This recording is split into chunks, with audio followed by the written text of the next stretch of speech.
रख रख त्या रानातून थोडं पुढं जाऊ गड्या, पाऊल थकलं नाही गड्या, पाऊल थकलं नाही. सुकलेल्या भाकरीला पानसंग खाऊ गड्या, पाऊल थकलं नाही गड्या, पाऊल थकलं नाही. झालो बरबाद जरी बसला घाव उरी, कलेची आग सार जाळून बी जाईना. अडला घास असा का वनवास असा, पण ह्यो ध्यास अजून बी माग राहीना. फिरला त्यो वासा घर, फिरलं नाही गड्या, पाऊल थकलं नाही गड्या, पाऊल थकलं नाही. रख रख त्या रानातून थोडं पुढं जाऊ गड्या, पाऊल थकलं नाही गड्या, पाऊल थकलं नाही.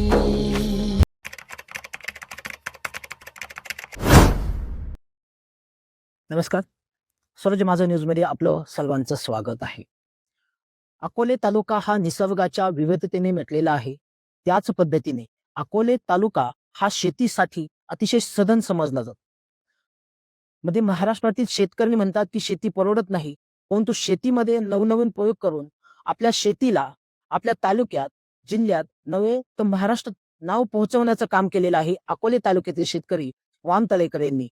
शिवाई ॲग्रो इंडस्ट्री या नावाखाली त्यांची भात शेती आणि अतिशय चांगलं दर्जेदार उत्पन्न घेऊन हे महाराष्ट्रामध्ये त्यांनी नाव पोहोचवलेलं आहे. आज आपण त्यांच्या शेताच्या बांधावरती या ठिकाणी आलेलो आहोत आणि आपण आज त्यांच्याकडून माहिती जाणून घेणार आहोत भात शेतीबद्दल.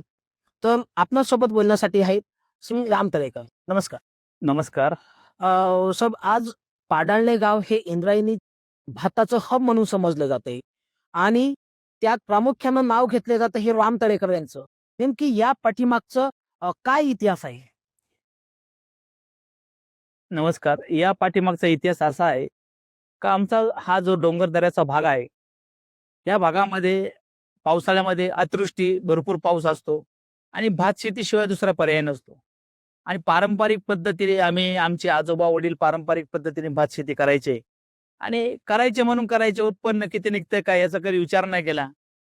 पण गेल्या एक साधारण 10 ते 12 वर्षापूर्वी अतिवृष्टी झाली आणि अहिल्यानगर जिल्ह्याचे कलेक्टर व संगमनेरचे एसडीओ माननीय श्री सुधाकर बोरवाय साहेब, आज जिल्हा अधीक्षक कृषी अधिकारी अहमदनगर आहे, यांनी या भागामध्ये दौरा करत असताना त्यांच्या लक्षात आलं इथल्या भात शेतीला काहीतरी वेगळं वास येत होता. या भातातला फुलाऱ्यामध्ये भात होतं आणि त्यांनी मला काम करायला सांगितलं. आणि खरोखर महाराष्ट्र शासनाचा कृषी विभाग व जिल्हा परिषदचा कृषी विभाग यांच्या मार्गदर्शनाने आम्ही काम करत असताना पूर्वी एकरी आम्ही 40 ते 50 किलो बियाणे टाकायचो आणि मग ती भात लागवड करायचो. उत्पन्न निघायचं 20 ते 25 क्विंटल. पण शासनाच्या नियमानुसार, दोरीनुसार भात जापानी कंपनीने लागवड सुरू केली आणि 4-5 किलो मध्ये आमचं लागवड व्हायला लागली एकरी आणि उत्पन्न साधारण एकरला म्हणजे गुंठ्याला पोतं निघायला लागलं. आजचं जर मार्केटचं जर कॅल्क्युलेशन केलं तर 40, 41, 42 रुपये किलो साल झालेली आहे. भाताचा पेंडा पण प्रचंड किंमत त्याची वाढलेली आहे आणि साधारण 4,200, 300, 400, 500 पर्यंत एकरी गुंठाचं उत्पन्न निघतं. आणि आज ऊसाच्या टोळीमध्ये आम्ही भाताचं उत्पन्न काढून राहिले. भात शेतीकडे वळण्याचा मानस काय किंवा कशा पद्धतीने ते वळले याबद्दल त्यांनी आपल्याला माहिती सांगितली. परंतु आज महाराष्ट्रातील शेतकरी सांगतायत की आम्हाला कुठेतरी शेती परवडत नाही. मग तुम्हाला शेती कशी परवडते? साहेब, आम्हाला शेती या कारणाने परवडते का आम्ही गेल्या 10 वर्षापासून जे इंद्रायणी भाताचं उत्पादन घेत आहे ते 100% ऑर्गॅनिक पद्धतीने आम्ही घेत आहे आणि आमच्याकडे जो उत्पादित होणारा जो माल आहे तो आज महाराष्ट्राच्या जिल्ह्यातील प्रचंड ग्राहकांचा प्रतिसाद आहे आणि तो प्रतिसाद असल्यामुळं 75 ते 80 रुपये किलोने आमचा तांबे विकला जातो. आणि मी आमच्या शेतकऱ्यांना सांगत असतो कुठल्या प्रकारचे या तांदळामध्ये भेसळ करायची नाही. चांगल्या दर्जाचा जर आपण ग्राहकांना तांदूळ जर दिला तर ग्राहक पण 100% खुश होतात आणि चांगला माल घेण्यासाठी ग्राहक पैसे किती पण द्यायला तयार आहे. त्यामुळं आज आमची भात शेती आम्हाला 100% परवडत आहे. साहेब निश्चितच, परंतु कुठेतरी अवकाळी पाऊस असतो, कधी दुष्काळ असतो आणि या सगळ्या गोष्टीमध्ये शेतकरी मात्र पूर्ण पिसलेला आहे आणि अशी अवस्था असतानाही तुम्ही मात्र हे मॉडेल, एक महाराष्ट्रापुढे एक मॉडेल उभं केलेलं आहे आणि तुम्हाला यात तुमच्या कुटुंबाची साथ असेल किंवा हे कशा पद्धतीने होते? हे करत असताना मी माझी आजूबाजूच्या गावातील शेतकरी यांना एकत्रित केलं आणि माझ्या शेतावर पहिला प्रयोग केला मी दोरी लागवडीचा, भात लागवडीचा आणि तो सक्सेस झाल्यानंतर मी माझ्या गावातील आज 100% शेतकरी, माझ्या आजूबाजूचे जितके गाव आहे हरिश्चंद्रगडाच्या परिसरामध्ये आम्ही येतो. हरिश्चंद्रगडापर्यंत फक्त इंद्रायणी तांदूळ घेतलं जातं आणि इंद्रायणी भात शेती आज ही अशी आहे का महाराष्ट्रातील जे भात खाणारे जे ग्राहक आहे त्यांच्या पसंतीत पडलेला हा तांदूळ आहे. त्यामुळं 100% कुठल्याही प्रकारची याच्यामध्ये तोटा होत नाही आणि ग्राहक पण खुश होतो.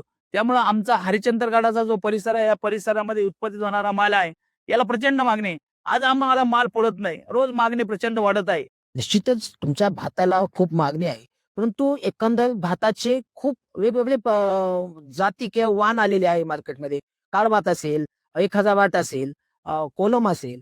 मग एवढ्या प्रजाती असतानाही तुम्ही फक्त उंडरवण्याचीच निवड का केली आणि त्याचं मार्केट कशा पद्धतीने आहे? इंद्रायणीची लागवड यासाठी केली तर महाराष्ट्र शासनाचं जे महामंडळ आहे, त्या महामंडळाने महाराष्ट्र शासनाचा महात्मा फुले कृषी विद्यापीठाने ही जात विकसित केलेली आहे आणि ती पश्चिम महाराष्ट्रातील जे लोक राहतात जे डोंगरदऱ्यामध्ये त्यांचा सगळ्यात आवडता जो वाण आहे तो इंद्रायणी वाण आहे. त्यामुळं जे मार्केटला पाहिजे तेच आपण पिकवलं पाहिजे. म्हणजे मराठीत सोपं म्हणे जे विकल ते पिकवलं पाहिजे. म्हणून आम्ही जास्तीत जास्त 100% इंद्रायणी, ते पण महाराष्ट्र शासनाच्या महामंडळाचं बियाणं आम्ही विकत घेतो आणि त्याच भात लागवड करतो. ते 100% एकदम चांगलं बियाणं आम्हाला शेतकऱ्यांना भेटलं जातं. निश्चितच म्हणजे या शेतकऱ्याने मुमकिननेस ओळखलेली आहे. जे विकलं जाईल ते पिकवलं पाहिजे. तरच त्याला पुढे भाव मिळेल आणि शेतकरी कुठेतरी परिस्थितीनं तरच कुठेतरी शेतकऱ्याची परिस्थिती सुधरेल. म्हणजे अशी परिस्थिती आहे. आपण काय करतो, की शेतामध्ये माल पिकवतो, परंतु तो माल ग्राहकापर्यंत पोहोचत नाही आणि त्याला गरज नसताना जर तो माल आला, तर त्याचा दाम त्या पद्धतीत मिळत नाही. म्हणून या शेतकऱ्याने नेमकी नाही सोडायची, की मार्केटला काय चालतं आणि काय विकलं पाहिजे आणि तोच माल हे पिकवतात. त्यामुळे शेतकरी निश्चितच त्यातून फायदा होईल. यात आणखी एक प्रश्न असा आहे, की तुम्हाला एक वारकरी म्हणून तुमची एक ओळख आहे. नेमका हा काय प्रकार आहे? 2009 साली आमच्या गावामध्ये दक्षिणमुखी हनुमानाचं मंदिर आहे. त्या मंदिराच्या जीर्णोद्धारासाठी काशी धर्मपीठाचे शंकराचार्य यांना आम्ही आमंत्रित केलं. त्यांच्या हस्ते आम्ही इथं जीर्णोद्धार केला आणि तिथून पुढं एक 4-5 महिने आम्ही हा सगळा प्रोग्रामच्या याच्यामध्ये होतो. 25,000 ते 30,000 लोक आम्ही पाडाणे या छोट्या गावामध्ये आम्ही निमंत्रित केले.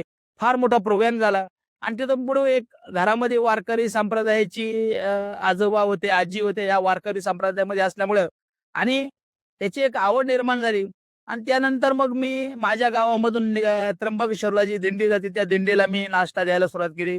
10-12 वर्ष मी त्या पाडाणे ते त्र्यंबकेश्वर दिंडीला दिला. त्यानंतर माझ्याकडे पंढरपूरवरून दिंडी येते. पंढरपूर ते त्र्यंबकेश्वर या दिंडीला माझा नाश्ता पाणी असतो. त्याच्यानंतर माझ्याकडे तिसरी दिंडी येते ती संभाजी महाराज दिंडी येते. वडू ते त्र्यंबकेश्वर या दिंडीला माझ्याकडे भोजन असतं. त्यानंतर माझ्याकडे घोटीची दिंडी येते. घोटीवरून ते पायी ओझारा गणपतीला जातात. त्या दिंडीला मी भोजन देतो. त्यानंतर जैन गुरु जे असतात, जैन गुरु जे राजूरवरून पुण्याकडे जातात, पुण्यावरून राजूरकडे जातात, त्या गुरूंना मी माझ्या वस्तीमध्ये राहण्यासाठी जागा व्यवस्था करतो आणि अशा प्रकारे त्यानंतर माझी सासरवाडी गुंदवाडी इथे आहे. तिथे काशी विश्वेश्वराला माझी एक पंगत असते आणि वारकरी संप्रदाय हा आज असा संप्रदाय आहे का महाराष्ट्राला जे महाराष्ट्राची संस्कृती आहे, ही संस्कृती जर टिकवायचं काम करत असेल तर वारकरी संप्रदायाची कास धरली तर पुढची पिढी आपली एकदम चांगली निर्व्यस्ती चांगली होईल. म्हणून मला ही आवड निर्माण झाली आणि वारकऱ्यांमध्ये जास्तीत जास्त राहून त्यांची सेवा कशी करता येईल हे मी करत असतो. तर राम तळेकर हे फक्त शेतीमध्ये प्रसिद्ध नसून तालुक्यामध्ये, तर त्यांच्या नावाने अनेक गोष्टी या तालुक्यामध्ये घडतायत. त्यातली एक सगळ्यात महत्त्वाची गोष्ट तालुक्याला माहिती असेल नसेल म्हणून मी सांगतोय, की माझ्या माहितीनुसार त्यांनी 140 वेळा रक्तदान केलेलं आहे. काही निराधार व्यक्तींना जेवण पुरवण्याचं कामही ते करतायत. म्हणजे एकंदर सामाजिक बांधिलकी करतायत. नेमकी काय सामाजिक कामं ते करतायत, ते हे आपण त्यांच्याकडून जाणून घेणार आहोत. तर नेमके तुम्ही कोणकोणते कामं करता सामाजिक? त्याबद्दल एक माहिती द्या. 1992 साली मी 10वी परीक्षा दिली आणि सुट्टीमध्ये माझ्या गावाला आलतो. माझ्या गावामध्ये आमच्या एक कलेकर परिवारातील एक महिला आजारी पडल्या आणि त्यांना नित्यंत रक्ताची गरज होती. माझं वय वर्ष 16 होतं आणि माझ्या अंगामध्ये पहिल्यापासून हे सामाजिक काम करायचं, एकमेकाला मदत करायची माझ्यामध्ये ते गुण असल्यामुळं तर रक्त काय भेटेना कुठं. आणि ज्यांचे त्या महिलेचे जे मिस्टर होते ते कासावीस झाले, का आता रक्त कसं भेटणार आणि त्या पूर्वी 1992चा काळ म्हणजे फार दिवसाचा काळ झाला, रक्त कोणी देत नसायचं. मी सांगितलं मी पहिल्यांदा रक्त देतो आणि मी रक्तपेढीमध्ये गेल्यानंतर खोटं सांगितलं का कारण 16 वर्षाच्या मुलात रक्त घेत नव्हते, 18 वर्षाच्या पुढे रक्त घेत होते. ती सांगितलं की मी 18 वर्षाचा आहे आणि पहिल्यांदा मी रक्तदान दिलं 1992 साली वयाच्या 16 वर्षी. त्यानंतर वारंवार मी 11वी-12वीला कॉलेजला संगमनेरला असताना त्यावेळेस कोणी रक्तदान करण्यासाठी लोक धजत नसायचे. आजूबाजू संगमनेरमध्ये प्रचंड हॉस्पिटल असायचे. कोणी कॉलेजमध्ये निरोप यायचा का रक्त पाहिजे, अमुक पेशंट येते. मी प्रामुख्याने विचारायचं ह्या पेशंटचं बॅकग्राऊंड काय? तर ते सांगायचे की हे कोणी मजुरी करणार आहे, कोणी खडी फोडणार आहे, कोणी काय करणार आहे. अशा गरीब माणसांना मी रक्त द्यायला लागलो. वर्षात 3-3, 4-4 वेळा आतापर्यंत अखंडपणे मी रक्तदान देत आलो आणि मला त्यामध्ये फार आनंद वाटतो आणि मी समाजातील बरेच लोकांना सांगत असतो की मित्रांनो, रक्तदान देण्याचे फायदे काय? लोक घाबरतात रक्तदान दिल्यानंतर रक्त कमी पडतं. असं कुठल्याही प्रकारचं काही घडत नाही आणि खरोखर हे रक्तदान करायचं जे काम आहे, पुण्य आहे ते फार मोठं आहे. म्हणून मी आतापर्यंत 140च्या दरम्यान रक्तदान केलेलं आहे. निश्चितच 140 वेळा रक्तदान करणे ही छोटी गोष्ट नाही आहे. परंतु ही गोष्ट मात्र साध्य केली आहे हे राम तळेकर यांनी. त्याच पद्धतीनं ते काही निराधार व्यक्तींनाही अन्न देण्याचं किंवा जेवण देण्याचं काम करतायत. मला एक सांगा तळेकर साहेब, तुम्ही यातून शिक्षणासाठी काही बांधिलकी जपली का आणि शिक्षणासाठी काही मदत केलेली आहे का? निराधार व्यक्तीच्या बाबत जर बोलायचं, हो समाजामध्ये आजही फार परिस्थिती वाईट आहे. काही लोकांना 2 वेळेचं अन्न सुद्धा भेटणं मुश्किल होतं. कारण समाजामध्ये काही लोकांना न बघणारे लोक आहे. माझ्या गावामध्ये एक वयोवृद्ध महिला होती. ती मला रोज जाता-येता भेटायची. मला वाईट वाटायचं की ही आजी ह्या आता वाजले किती. मी तिला सहज 1-2 वेळा जेवण सुरू केलं. ती रोज माझी वाट बघायला लागली जेवणाची. आणि मी तसं त्या दिवसापासून संकल्प केला, नाही गावातील एकतरी किंवा समाजातील एकतरी निराधार लोकांना जे वयोवृद्ध आहे, जे काम करू शकत नाही, त्या माणसाला आपण जेवण दिलं पाहिजे. आणि मी जवळजवळ 13 वर्षे त्या वयोवृद्ध आजींना जेवण दिलं. आजी वारल्यानंतर माझ्या गावातील दुसरे एक निराधार व्यक्ती होती. त्यांना मी जेवण चालू केलं. जवळजवळ माझ्या अंदाजे 20-21 वर्षापासून मी माझ्या गावातील एक व्यक्तीला 2 वेळचं जेवण मी स्वतः माझ्या शेतावाल्यांच्या दुकानावाला घेऊन येतो आणि त्या व्यक्तीला देत असतो. तर आज हे राम तळेकर का ज्यांनी शेतीमध्ये नाव कमावलंय, आपल्या सामाजिक कामातून त्यांची एक वेगळी ओळख तयार झालेली आहे. आज तुमचा वाढदिवस आहे. आज तुम्ही 50 मधील 51 वर्षामध्ये पदार्पण करत आहे. तुम्हाला वाढदिवसाच्या खूप खूप शुभेच्छा. आणि आता नवीन 51 वर्षात पदार्पण करताना तुमचा काय संकल्प असेल? माझा संकल्प मी शिवाई फाउंडेशनच्या माध्यमातून गेल्या 2009 सालापासून माझ्या गावातील किंवा आजूबाजूच्या परिसरातील जिल्हा परिषद शाळा असू द्या, हायस्कूल असू द्या, या शालेय विद्यार्थ्यांना मी शैक्षणिक साहित्यांची भरपूर मदत करत आहे. मी मदत करत आहे माझ्या मित्र परिवारामधून. मी लोकांना अलॉंग करत आहे. मला मित्र परिवार मला मदत करत आहे. मी ती मदत तळागाळातल्या माझ्या शाळेतील विद्यार्थ्यांसाठी, गावातील विद्यार्थ्यांसाठी पोहोचत आहे. मी आतापर्यंत साधारण 5 मुलींना उच्च शिक्षित केलं. तर त्या मुलींना जर मी मदत करू शकलो नसतो, तर त्या मुलींचं भवितव्य अंधारात गेलं असतं. आज एक मुलगी माझी MSc झालेली, ती आज अमेरिकेत आहे. एक मुलगी माझी IT इंजिनियर आहे. आज ती 20-22 लाख रुपयाचं पॅकेज घेते पुण्यामध्ये. माझी एक मुलगी ऑस्ट्रेलियामध्ये आहे. तिचे पण एकदम चांगल्या सदम कुटुंबामध्ये तिचं हे झालेलं आहे. परत एक मुलगी माझी मुंबईमध्ये IT मध्ये आहे. एक मुलगी माझी शिकत आहे. असे 4 ते 5 मुलीला मी आतापर्यंत शिक्षणासाठी समाजातून, मित्र परिवारातून बरेच लोक आहे ज्यांनी मला सांगितलं आतापर्यंत आमचं नाव नाही ओपन करायचं. अकोले तालुक्यातील आहे, काही राजकीय आहे, काही व्यापारी आहे, काही माझ्या मित्र परिवारामध्ये भरपूर लोक आहे. तर त्यांनी माझ्या विश्वास टाकून आतापर्यंत जे त्यांनी मला जे काही दिलं असेल ते त्या विद्यार्थ्यांपर्यंत मुलींपर्यंत पोहोचायचं मी काम केलं. मला समाजातील माझ्या वाढदिवसानिमित्त मला एकच सांगायचंय की ठीक आहे, आपणही काय प्रत्येकाला मग मदत करू शकत नाही. पण आपल्या नातेवाईक परिवारामध्ये किंवा आपल्या आजूबाजूच्या परिसरामध्ये जे हुशार मुलं-मुली आहे, का ज्यांना आपण थोडं मदत केल्यानंतर त्यांचं भविष्य उज्ज्वल होईल आणि त्यांचं भविष्याची चिंता, कारण हे सगळं शेतकरी कुटुंबातील मुलं आहे, अल्पभूधारक आहे, कोरडवाहू शेतकरी कुटुंबातील आहे. तेव्हा माझ्या वाढदिवसानिमित्त मी सगळ्यांना एकच विनंती करतो, आपण पण एक छोटा खारीचा वाटा रक्तदान करा, मदत करा, शिक्षणासाठी करा आणि हे करत असताना आपल्याला काय भेटेल म्हणून करू नका आणि मुलाखत देताना माझी प्रसिद्धीसाठी मी करत नाही. परंतु मला माझे मित्र आबाजी म्हणले की यांनी वारंवार सांगितलं, "राम तळेकर, तुमची मला एक मुलाखत घ्यायची, तुमच्या कामाविषयी तुम्ही." हे भरपूर ऐकलेलं आहे. पण मी सांगितलं, "आबा, मी आतापर्यंत माझ्या आयुष्यामध्ये कधी अशी एवढी माझ्या वैयक्तिक जीवनाची मुलाखत दिली नाही. पण रक्तदान असू द्या, शैक्षणिक काम असू द्या, निराधारांना जेवण असू द्या, हे काम समाजातील अत्यंत महत्त्वाची गोष्ट आहे. प्रत्येक ठिकाणी सरकार पोहोचू शकत नाही. पण तुम्ही आम्ही एकमेकाचा हात धरून जर आपण प्रत्येकाला जर मदत केली, तर 100% आपलं गाव, आपला तालुका, आपला जिल्हा सधन होईल आणि जास्तीत जास्त लोक व्यसनी होणार नाही. याची काळजी जर शिक्षणभर घेतलं तर हे 100% साध्य होईल. एवढीच माझी इच्छा आहे." निश्चितच. म्हणजे हे फक्त शेतकरीच करू शकतो. ज्या वेळेला शेतकरी म्हणतो मला शेती परवडत नाही, त्यावेळेला हा शेतकरी उच्च शिक्षित असूनही शेती करतो आणि त्या शेतामधून नवनवीन प्रयोग करून आपलं नाव हा राज्याच्या कानाकोपऱ्यावर पोहोचवतोय. आणि फक्त तेवढ्यावरती मात्र हा शेतकरी थांबला नाही. युवक थांबलेला नाही. तर त्याने वेगवेगळे संकल्प केले, की आपणही काहीतरी समाजासाठी देणं लागतोय आणि त्या दृष्टीनं त्यांनी काही मुलींना दत्तक घेतलं. म्हणजे ज्या मुलींची परिस्थिती नाही, अशा मुलींना दत्तक घेऊन त्यांचं शिक्षण पूर्ण केलं आणि आज त्या सर्व मुली मोठमोठ्या पोस्टवरती आहेत.